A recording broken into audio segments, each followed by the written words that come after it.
अकाल मृत्यु वो मरे जो काम करे चंडाल का, काल उसका क्या करे जो भक्त हो महाकाल का। कालों के काल महाकाल राजा की महिमा अद्भुत है।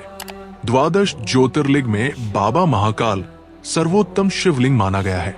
महाकालेश्वर ज्योतिर्लिंग मध्य प्रदेश के उज्जैन में स्थित है। कहते हैं यहाँ आने वालों की झोली कभी खाली नहीं जाती। आइए जानते हैं 12 ज्योतिर्लिंग के इस शिव धाम में कैसे हुई महाकाल की स्थापना। जब धरती फाड़कर प्रकट हुए महाकाल। पौराणिक कथा के अनुसार वेद प्रिय नाम का एक ब्राह्मण अवंती नामक नगर में रहता था। वो भगवान शिव का परम भक्त था। प्रतिदिन पार्थिव शिवलिंग बनाकर बाबा की पूजा करता था। नियमित रूप से धार्मिक कर्मकांड के कामों में उसकी विशेष रुचि थी। एक बार दूषण नामक राक्षस नगर में आया और लोगों को धार्मिक कार्य करने से रोकने लगा। राक्षस को ब्रह्मा जी से विशेष वरदान प्राप्त था। इसी कारण उसका आतंक बढ़ता गया। राक्षस की पीड़ा से दुखी होकर सभी ने भगवान शिव से रक्षा के लिए विनती की। भोलेनाथ ने नगर वासियों को राक्षस के अत्याचार से बचाने के लिए पहले उसे चेतावनी दी। दूषण राक्षस पर इसका कोई असर नहीं हुआ और उसने नगर पर हमला कर दिया। भोलेनाथ क्रोधित हो उठे और धरती फाड़कर महाकाल के रूप में प्रकट हुए। शिव ने अपनी हुंकार से राक्षस को भस्म कर दिया। ब्राह्मणों ने महादेव से यही विराजमान होने के लिए प्रार्थना की। ब्राह्मणों के निवेदन से प्रसन्न होकर शिव जी यहाँ महाकालेश्वर ज्योतिर्लिंग के रूप में वास करने लगे।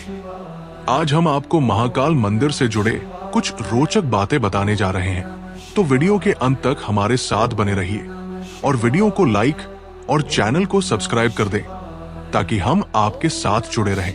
नंबर 1, 12 ज्योतिर्लिंगों में उज्जैन का महाकाल मंदिर एकमात्र ऐसा ज्योतिर्लिंग है जो दक्षिण मुखी है। दक्षिण दिशा का स्वामी यमराज है, जिसे काल का स्वामी भी कहा जाता है, इसलिए इस ज्योतिर्लिंग को महाकाल मंदिर भी कहते हैं। नंबर 2, प्रत्येक सोमवार को निर्वाणी अखाड़ा के साधु संतों के द्वारा महाकाल मंदिर में भस्म आरती की जाती है। पहले भगवान महाकाल का ठंडे जल से स्नान कराया जाता है, जिसके पश्चात उनका पंचामृत से अभिषेक किया जाता है।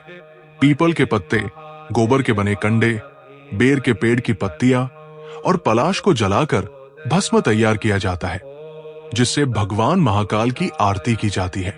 ऐसी मान्यताएं हैं कि शिवजी को अर्पित की गई भस्म का तिलक लगाना चाहिए।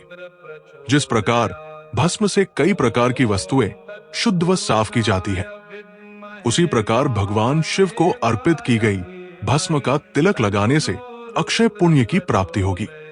साथ ही कई जन्मों के पापों से भी मुक्ति मिल जाएगी। महाकाल की पूजा में भस्म का विशेष महत्व है और यही इनका सबसे प्रमुख प्रसाद है। ऐसी धारणा है कि शिव के ऊपर चढ़े हुए भस्म का प्रसाद ग्रहण करने मात्र से रोग दोष से मुक्ति मिलती है। नंबर 3, उज्जैन के महाकाल ज्योतिर्लिंग के कुछ ही दूरी पर देवी सती के 51 शक्तिपीठों में से एक हरसिद्धि माता का मंदिर है। ज्योतिर्लिंग और शक्तिपीठ के इतने करीब होने की वजह से इस मंदिर का महत्व और भी बढ़ जाता है। नंबर 4, महाकालेश्वर ज्योतिर्लिंग मंदिर हजारों वर्ष पुराना है। कहा जाता है कि मंदिर परिसर का विस्तार राजा विक्रमादित्य ने अपने शासनकाल में करवाया था। नंबर 5, महाकालेश्वर ज्योतिर्लिंग 3 भागों में विभाजित है। निचले खंड में महाकालेश्वर, मध्य खंड में ओंकारेश्वर और ऊपरी खंड में श्री नागचंद्रेश्वर मंदिर स्थित है। श्री नागचंद्रेश्वर शिवलिंग के दर्शन केवल नाग पंचमी के दिन होते हैं। इस दिन भक्त दूर दूर से नागचंद्रेश्वर शिवलिंग के दर्शन करने आते हैं। नंबर 6, महाकाल को उज्जैन का राजा भी कहा जाता है। धार्मिक मान्यताओं के अनुसार विक्रमादित्य के शासन के बाद यहाँ कोई भी राजा रात भर नहीं रहा। इससे जुड़े कई उदाहरण भी प्रसिद्ध हैं, जिनके बारे में आपको जानकर आश्चर्य होगा। दरअसल लंबे समय तक कांग्रेस और फिर भाजपा सांसद जो ग्वालियर के राजा भी हैं, वो भी आज तक यहाँ रात को नहीं रुके हैं। इतना ही नहीं, देश के चौथे प्रधानमंत्री मोरारजी देसाई भी जब मंदिर के दर्शन करने के बाद रात में यहाँ रुके थे, तो उनकी सरकार अगले ही दिन गिर गई थी।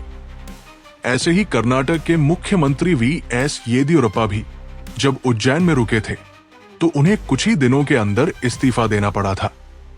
इस रहस्य को कुछ लोग संयोग मानते हैं तो कुछ लोगों के मुताबिक एक लोक कथा के अनुसार भगवान महाकाल ही इस शहर के राजा हैं और उनके अलावा कोई और राजा यहां नहीं रह सकता है। कहा जाता है कि जिस व्यक्ति ने भी ये दुस्साहस किया है वो घिर कर मारा गया, इसलिए आज तक कोई भी मुख्यमंत्री या प्रधानमंत्री उज्जैन में रात नहीं बिताते। नंबर 7, आकाशे तारकेलिंगम पाताले हटकेश्वरम मृत्युलोके च महाकालम त्रैलिंगम नमोस्तुते। शिव जी के इस मंत्र के मुताबिक संसार में 3 ही लोक हैं, आकाश, पाताल और मृत्यु। आकाश लोक का स्वामी है तारकलिंग, पाताल का हाटकेश्वर और मृत्यु लोक का स्वामी महाकाल को कहा गया है। नंबर 8, हर साल सावन के महीने में महाकाल की सवारी निकाली जाती है।